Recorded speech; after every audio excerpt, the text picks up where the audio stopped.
Oke, assalamualaikum warahmatullahi wabarakatuh. Selamat pagi, selamat siang, selamat sore, dan selamat malam. Perkenalkan dulu ya, nama saya Muhammad Aldi Rismawan dari kelas 12 MIPA 5. Saya di sini akan menjelaskan tentang fungsi seni tari dan fungsi seni tari untuk peranan kehidupan manusia. Pertama-tama, apa itu pengertian seni tari?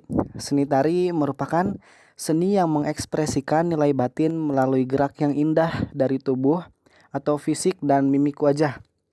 Seni tari secara umum memiliki aspek-aspek gerak, ritmis, keindahan, dan ekspresi. Selain itu, seni tari memiliki unsur ruang, tenaga, dan waktu. Ruang berhubungan dengan posisi, tingkatan, dan jangkauan. Posisi berhubungan dengan arah hadap dan arah gerak. Oke, tidak perlu berlama-lama ya, kita langsung masuk ke intinya. Fungsi seni tari. Yang pertama, fungsi seni tari sebagai sarana keagamaan. Sejak dulu, seni tari ini biasa digunakan dalam sarana keagamaan yang bersifat sakral. Misalnya di Bali sebagai sarana komunikasi terhadap dewa dan leluhurnya. Fungsi seni tari yang kedua, yaitu sebagai sarana upacara adat. Seni tari juga biasa digunakan sebagai sarana upacara adat seperti meminta hujan dan sarana khitanan atau yang biasa kita sebut sebagai sunatan. Yang ketiga, ada fungsi seni tari sebagai sarana pergaulan. Seni tari juga bisa sebagai sarana pergaulan kepada semua masyarakat. Dari sering berkumpulnya pada saat latihan, akan terjalinnya keakraban dan terjalinnya silaturahmi. Dan yang terakhir, ada fungsi seni tari sebagai tontonan. Seni tari juga bisa sebagai tontonan atau pertunjukan karena seni tari juga berfungsi sebagai hiburan. Oke, yang berikutnya kita masuk ke pembahasan kedua ya. Yang berikutnya peran seni tari dalam kehidupan manusia. Peranan seni tari untuk dapat memenuhi kebutuhan manusia adalah dengan melalui stimulan individu, sosial, dan komunikasi. Dengan demikian, tari dalam memenuhi kebutuhan individu dan sosial merupakan alat yang digunakan untuk menyampaikan ekspresi jiwa dalam kaitannya dengan kepentingan lingkungan. Oleh karena itu, tari dapat berperan sebagai pemujaan, sarana komunikasi, dan pernyataan batin manusia dalam kaitannya dengan ekspresi kehendak. Secara garis besar, fungsi tari ada 5, yaitu yang pertama, tari sebagai upacara. Fungsi tari sebagai sarana upacara merupakan bagian dari tradisi yang ada dalam suatu kehidupan masyarakat yang sifatnya turun-temurun dari generasi ke generasi berikutnya sampai masa kini yang berfungsi sebagai ritual.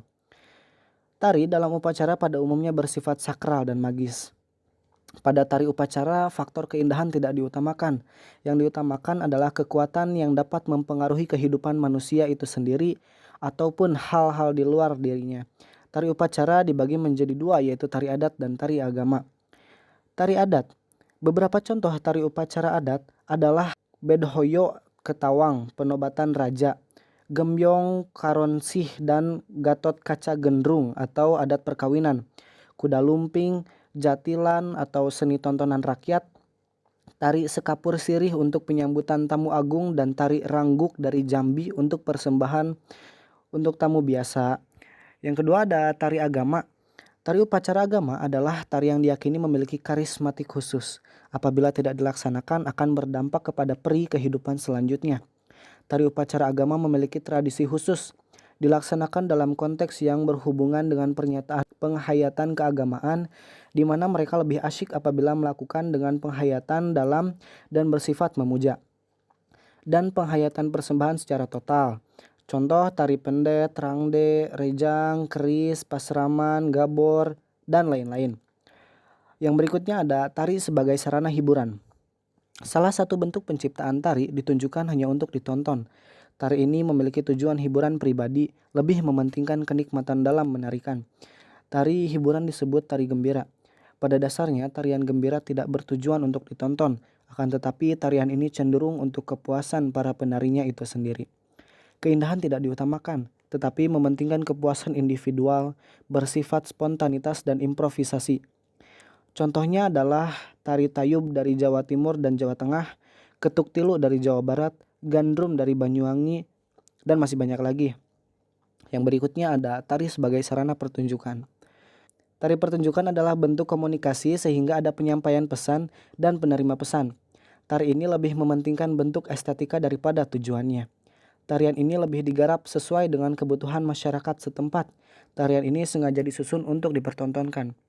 Oleh sebab itu, penyajian tari mengutamakan segi artistiknya yang konsepsional yang mantap, koreografer yang baik, serta tema dan tujuan yang jelas.